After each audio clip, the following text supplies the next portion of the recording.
Bună ziua, balanțele mele frumoase, bine ați venit, dragii mei. Astăzi vom face o etalare bonus cu mesaje în plus pentru voi. Acest tip de etalare o făceam pentru membrii acestui canal, dar am hotărât să fac publice etalările pentru că ieșeau foarte încărcate de foarte multe mesaje destul de, hai să spun, necesare pentru toate persoanele, pentru toată lumea. Așa am hotărât să nu mai postez doar pentru membri, ci voi posta public pentru toată lumea, dar canalul de membri va rămâne deschis cu minimum de abonament în cazul în care vreți să participați, nu știu, să fiți recunoscători pentru munca pe care eu o fac pe acest canal. Sunteți bineveniți, eu nu cer nimic nimănui, doar dacă voi aveți plăcerea să rămâneți abonați ca membri, să zicem, da? Dar etalările nu le vom mai pune doar acolo pe acea secțiune, ci le vom pune publice pentru toată lumea. Această etalare va fi doar despre mesaje, nu vom cere sfaturi decât dacă văd ceva incoerent care are nevoie de explicație, dar vor fi doar mesaje bonus pentru voi, toți cei care aveți Soare, Luna, Ascendent sau Venus în Balanță. Folosim 3 seturi de oracol și un set de cărți de tarot care conține mesaje. Și nu mai pierdem timpul, începem să vedem 3 mesaje din acest minunat oracol pentru balanțele mele frumoase. Nu voi face aceste etalări în fiecare lună, cu siguranță nu voi putea. E posibil ca luna următoare, de exemplu, să nu am atât de mult, să nu am un timp disponibil extra pentru a face etalarea, așadar nu încercați să cereți pentru fiecare lună. Dacă pot să le fac, le fac. Dacă nu, când se poate, data viitoare. Ok, hai să vedem. Mesaje bonus pentru balanțele mele frumoase.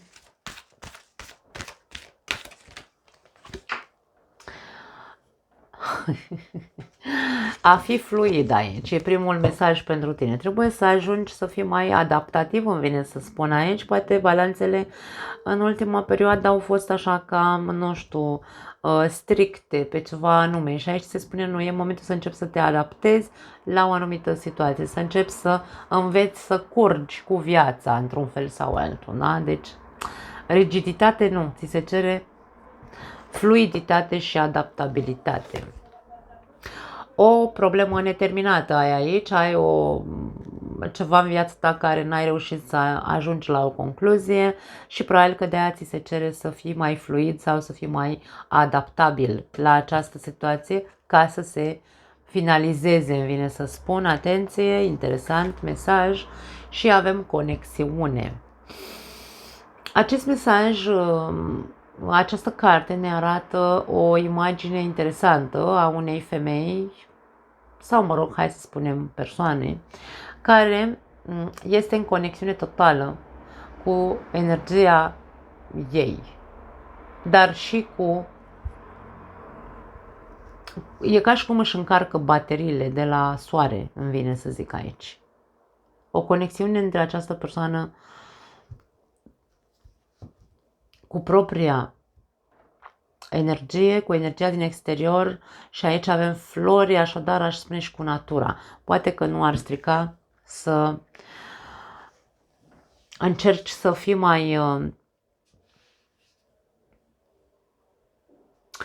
cât de mult poți în conexiune cu tine, cu ceea ce simți, cu ceea ce primești din exterior, ca energie mă refer. Încearcă să nu... Îmi vine mesajul, nu stai lângă persoane negative. Și conectează-te cu natura mai mult în această perioadă. Pentru că e posibil aici să te ajute să fii mai fluid, să fii mai...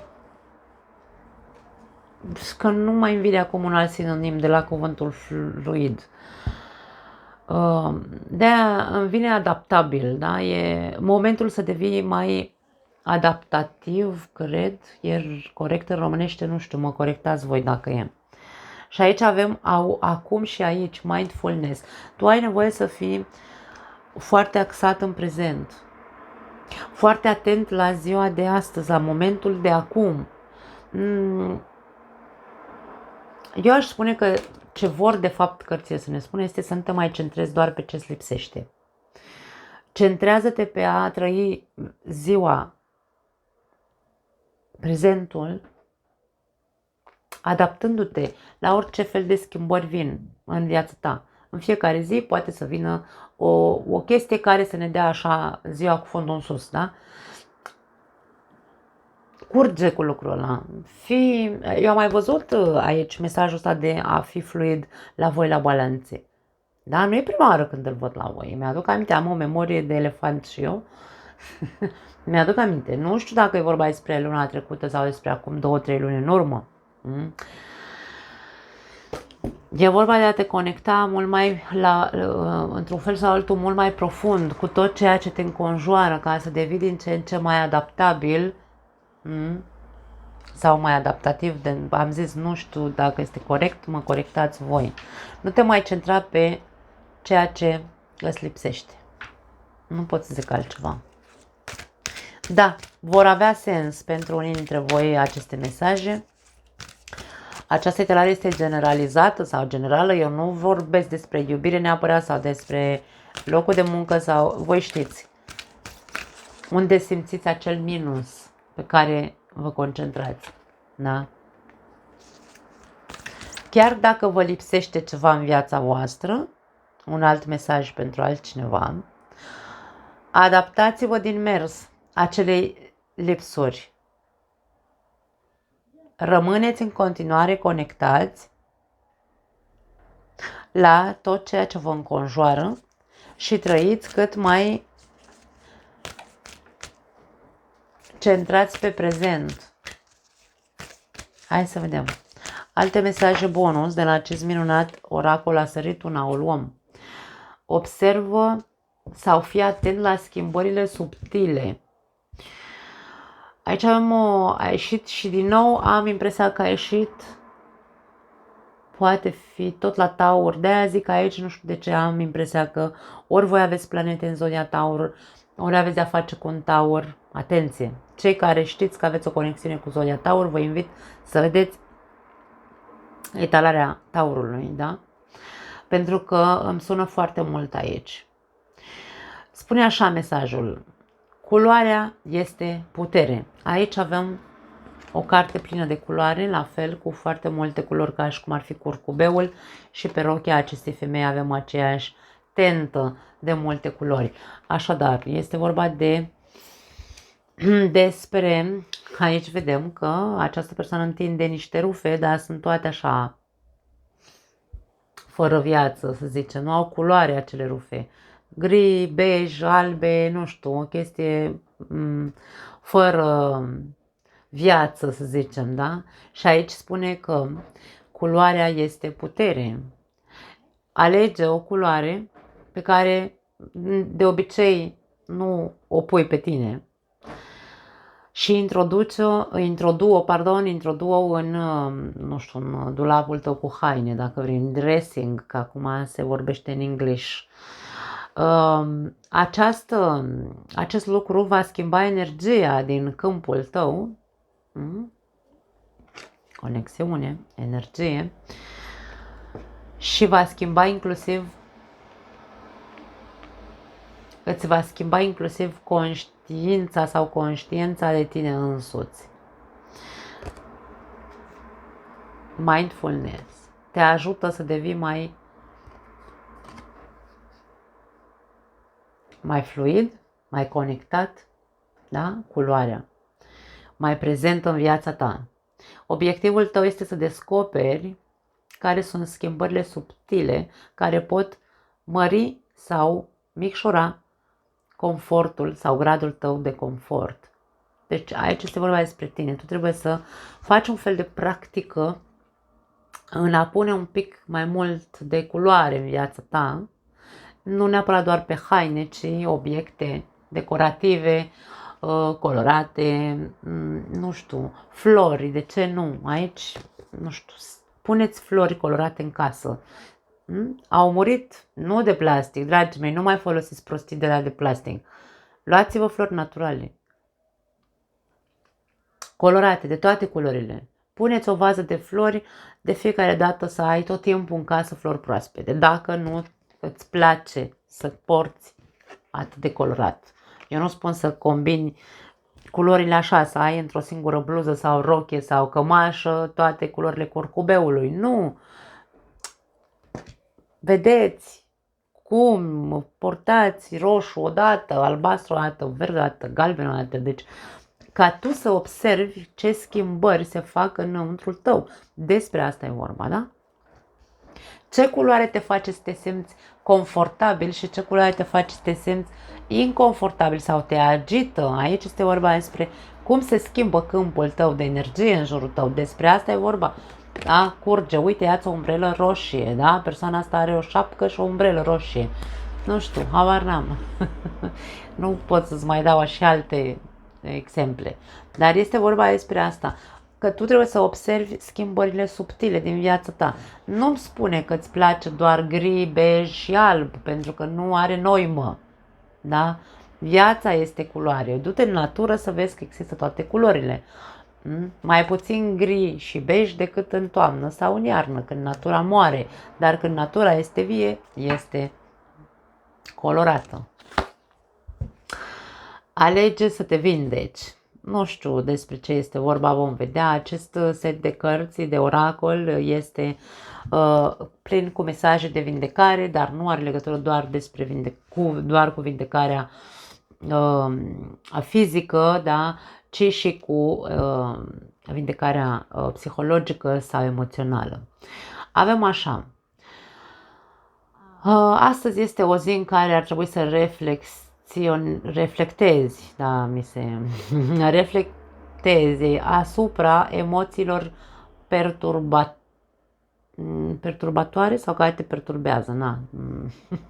Și să le transformi în ceva pozitiv. Deci tu trebuie să fii foarte atent în fiecare zi. De aici vorbim despre mindfulness, dragii mei, despre acum și aici. Astăzi este, nu știu, uite, azi e miercuri la mine, da? Miercuri 14 august. Trăiesc astăzi, miercuri 14 august. Nu trăiesc cu gândul la mâine 15 august sau la ieri 13 august. Trăiesc acum. Ce se întâmplă astăzi în viața mea? Și asta spunem. Astăzi este o zi în care tu trebuie să reflectezi asupra emoțiilor care te perturbează și să le transformi în ceva pozitiv. Ia acel zbucium, uite aici avem niște apă învolburat așa, ia acel zbucium și încearcă să-l transformi, să înțelegi de ce te perturbează și cum să faci să îl iei ca pe un lucru pozitiv. În orice lucru negativ putem să găsim ceva pozitiv dacă vrem. Cine nu vrea, o să rămână așa cu povestea asta care o să-i lipsească mereu ceva din ea. Identifică o categorie a vieții tale în care nu ai rezolvat ceva, uite că revenim, și care îți cauzează furie sau suferință și întreabă-te de ce încă nu ești în pace sau nu reușești să fii în pace cu acel subiect.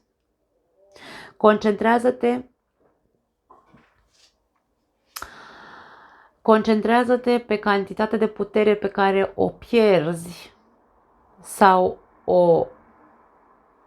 îți scapă printre degete cumva în gândire negativă sau în sentimente negative. Gândește-te. Obiectivul tău este să-ți dai seama de ce alegi să fii supărat sau furios când ai putea alege să fii sănătos sau să te vindeci. Nu te mai uita la ce-ți lipsește. Încearcă să te uiți la lucruri care într-adevăr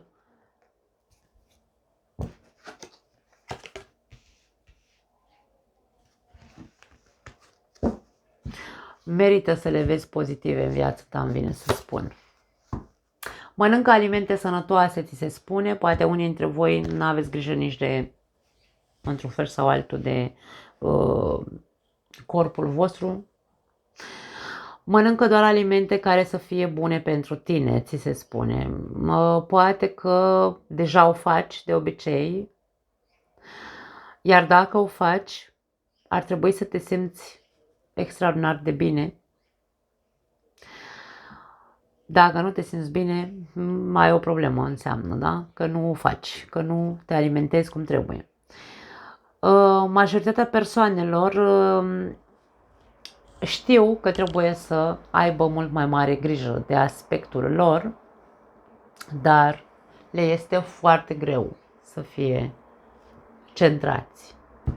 Obiectivul tău este să practici nutrirea sănătoasă sau nutriția sănătoasă. Da. Bineînțeles că nu trebuie să uităm că suntem corp, spirit, dragii mei, da, corp și spirit și nutriția pe o parte, vezi, aici la voi simt că mesajele încearcă să ne spună că tu trebuie să înveți să te alimentezi și din punct de vedere fizic. Ce papi, da? Ce mănânci să fie sănătos, dar să te alimentezi și din punct de vedere psihologic și emoțional. Avem emoții aici, da? Să transformi, cum am spus mai devreme, acele emoții care te perturbează în pozitive și aici psihologic, dacă vrei, aici emoțional și aici psihologic introducând culoare în viața ta. Deci aici este vorba despre mesajele vor să îți arate că trebuie să mergi către o transformare și să nu te mai uiți doar la ceea ce îți lipsește. Este vorba de o readaptare a balanțelor în această perioadă. Și la capătul cărților avem acționează în loc de asta să aștepți pe degeaba ceva. Aici nu e vorba de asta. Din nou vorbim despre a fi fluid.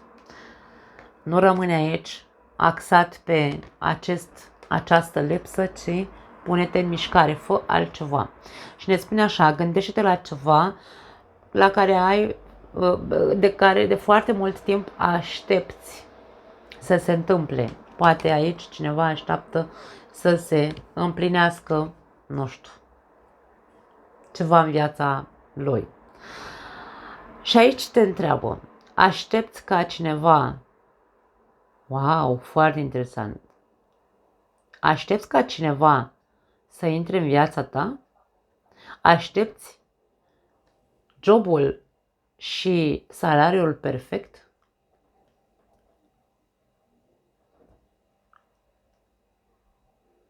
Nu e așa că toate rugăciunile tale pe care le-ai trimis în univers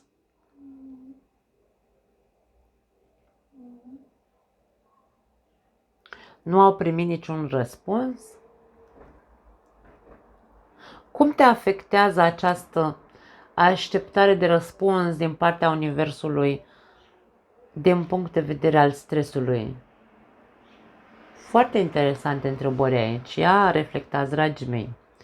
Obiectivul tău este să recunoști că a aștepta în loc de a acționa este stresant și neproductiv. Niciodată n-a ieșit acest mesaj. Au ieșit foarte multe și la alte zodii au ieșit mesaje care niciodată n-au ieșit și nu e prima oară când folosim acest oracol. Așadar, dragă balanță, acționează, nu mai sta pe loc pe degeaba așteptând jobul perfect, da? Salariul perfect, persoana perfectă, fă ceva. Adaptează-te, readaptează-te, fă schimbări în tine, alege să nu te mai perturbezi, da? Cu emoții negative, mănâncă sănătos, alimentează-ți psihicul într-un mod sănătos. Wow! Da! Hai să vedem aici la... ok. Secțiunea iubire, să vedem care-i treaba, să vedem ce mesaje bonus au aceste cărți pentru voi, acest oracol. Mesaje bonus pentru balanță. Foarte interesante mesajele la voi. La toate zodiile au ieșit interesante, dar la voi, n-are cum să fie pentru toată lumea, dar, wow, căsnicie, căsătorie aici, primul mesaj. Pentru unii dintre voi e posibil să fie vorba despre dacă sunteți singuri, ori sunteți amanții, da, sunteți pe post de amant, pentru că celălalt are o căsnicie. Iar dacă sunteți într-o relație, aici vorbim despre o relație, mă refer o relație de căsnicie. Dacă sunteți singuri și nu aveți nici amant, nici nimic, nu cred că e pentru voi mesajul ăsta, da? Să rămână un pic clar. Hai să vedem ce mai avem altceva. Compromis. Compromisul, dragii mei, în primul rând trebuie să fie cu noi înșine. Dacă noi nu ne compromitem cu noi, nu ne angajăm, nu suntem așa, Doamne, să zicem, eu am o responsabilitate. A început să bată vântul la noi. A fost o furtună mișto aseară de ne-am răcorit cu totul. Da. Dacă eu nu mă angajez să am grijă de partea mea emoțională, să mănânc sănătos, să nu știu, ce am zis mai devreme, da? Ce pretenții am ca celălalt să aibă un angajament serios sau să se compromită cu mine într-un fel sau altul? Aici este vorba despre a conștientiza că dacă noi cerem un compromis de la partenerul nostru cu care suntem căsătoriți sau de la viitorul nostru partener care poate nu l-am cunoscut până în momentul de față, nu are importanță, sau tu ai un compromis sau tu ceri un compromis cu celui cu care,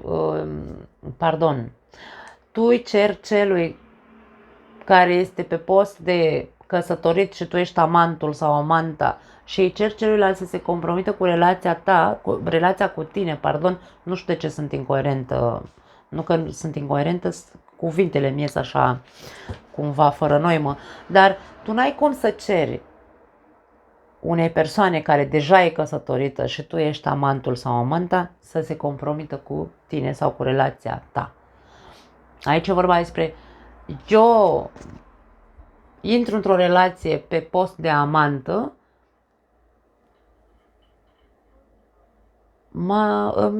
îmi asum răspunderea. Nu-i cer lui ălălaltul, băi, divorțează-te ca să fii cu mine. Deci aici e vorba despre hai să fim sănătoși cu capul.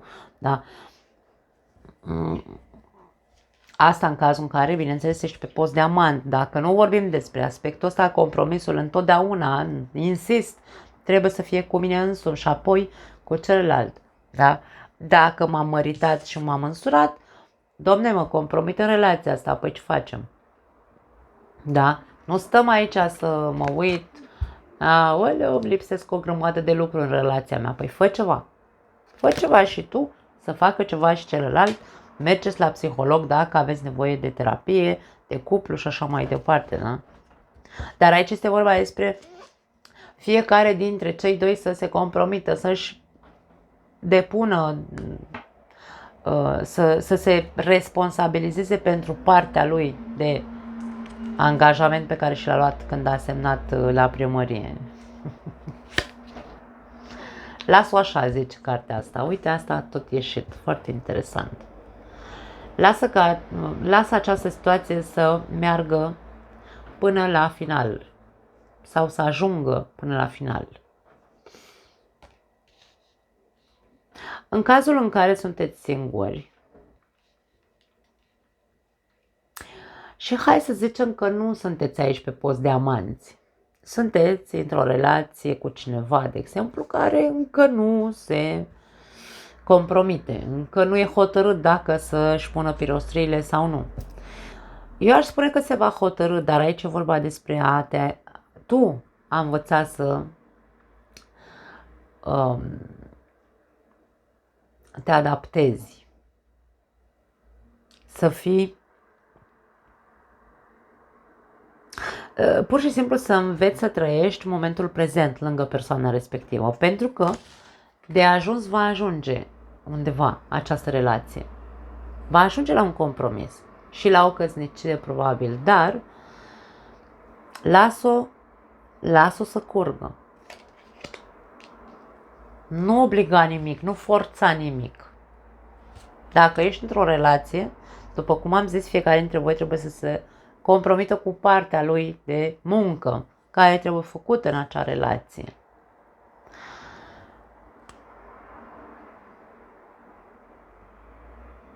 Nu pot să zic las-o așa dacă sunt într-o relație. Las-o așa ce? Pentru că dacă sunt lucruri care nu s-au spus, sunt lucruri care deranjează, sunt lucruri care aduc lipsă sau lipsuri în această relație, n-ai ce să lași așa. E de logică, da? Nu. Acolo trebuie să acționați, nu să stați să așteptați să vedeți unde ajungeți. Da. Hai să vedem și de aici 3 mesaje din acest set de cărți de tarot, care vine cu mesajele lui. Pentru balanțe, mesaje bonus.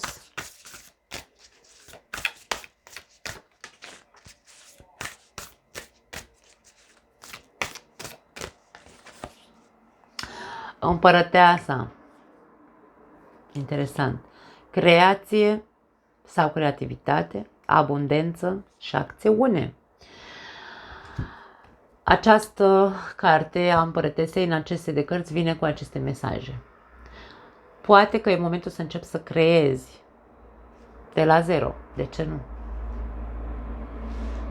Trebuie să dai naștere unei noi personalități, trebuie să dai naștere unei noi relații, trebuie să dai naștere unei alte etape în viața ta. Abundență, putem să vorbim aici despre, nu neapărat abundență financiară, abundența este peste tot. Da, nu uita ce am vorbit mai devreme despre natură. Simte-te ca o persoană care are tot ce-i trebuie și ce-i lipsește, creează-l tu. Da? Acțiune. Treci la acțiune. Împărăteasa este figura mamei natură care nu stă pe loc. Tot timpul e în creație, în continuă creație. Viața este într-o continuă creație, persoanele sunt într-o continuă creștere. Adaptabilitate și readaptabilitate, sau te adaptezi și te readaptezi la circumstanțele vieții. Viața e despre creștere, despre a evolua. Singura constantă este schimbarea sau evoluția. Toată lumea trebuie să înțeleagă lucrul ăsta. Nu putem să stăm așa să așteptăm, da? Cum am zis în mesajul ăsta, dați înapoi să-l mai auzi o dată dacă e. Nu puteți să așteptați persoana potrivită, jobul potrivit, salariul potrivit și așa mai departe. E vorba de a acționa în consecință când îți dorești ceva. 3 de pământ avem aici, care ne vorbește despre talente, recunoaștere și colaborări. Acum, dacă aici am vorbit despre creație sau creativitate, de a-ți crea tu acea viață pe care ți-o dorești sau acel lucru care îți lipsește, creează-l tu, aici vorbim despre a-ți pune, în primul și în primul rând, a-ți căuta talentele interioare. Fiecare dintre noi avem niște talente născute în noi, caută-le și pune-le în valoare, că te pot ajuta să-ți creezi o nouă viață. Pune-le în evidență ca lumea să vadă acele talente ale tale sau calități, dacă vrei, și colaborează. Învață și tu să faci echipă. Pentru că balanța este acea energie care încearcă, Doamne, să fie bine întotdeauna. Nu e vorba doar despre a face eforturi să fie bine pentru toată lumea. Este vorba de a învăța să colaborezi într-un mod în care dacă celălalt nu colaborează, tu ce insiști să fie bine? Despre asta e vorba, e la mintea cocoșului. Încercați, dragii mei, să faceți eforturi, să înțelegeți că este singurul lucru pe care pe voi vă dezechilibrează în această viață. Prima intenție a balanței este să fie bine pentru toată lumea. Nu e doar treaba ta să faci lucrul ăsta, trebuie făcut într-un fel în echipă. Dacă ceilalți nu participă, tu de ce insisti tot timpul să fie bine? Deci aici e vorba despre, ok, colaborează cu cine îți recunoaște meritele. Nu așa de aiurea cu toată lumea. Da? Despre asta vorbim. Pentru că tu ești o persoană bogată pe dinăuntru și vrei să fie totul bine pentru toată lumea, dar cu ce folos în momentul în care tu trăiești așa, în lipsuri, în care tu trăiești fără culoare în viața ta, în care tu trăiești zbuciumat, în care te neglijezi inclusiv din punct de vedere fizic, cu mâncarea și cu, nu știu, ce folos? Acum, na, întrebați-vă voi, că poate sunt eu stupidă, dar nu cred. Renovare avem aici, numărul 20, avem arcana judecata care ne spune reflecție, are mesajele așa, reflecție, autoevaluare și renaștere. Deci aici este foarte clar că este momentul ca tu să-ți faci o autoevaluare, să judeci pentru tine, nu să te judeci ca să te critici. Nu. Aici e vorba de a te trezi. Băi, eu mă judec pe mine sau judec ce am făcut până acum în viața mea, că am stat așa ca orbul și m-am uitat doar la ce îmi lipsește, am așteptat să vină în viața mea nu știu ce, nu știu cine. Încep să, încet se face lumină în capul meu, mă trezesc la realitate, observ, reflectez la ce am făcut până acum și ce fac? Mă transform, că m-am trezit, înțeleg că n-am făcut bine și încep să acționez, da? Încep să fac ceva ca să renasc la viață, să mă trezesc din morți și să fac altcumva în viața mea. Despre asta este vorba. Dragile mele, o balanță foarte profundă, etalarea voastră, nu mai am altceva pentru voi. Vă pup, ne vedem data viitoare. Ciao!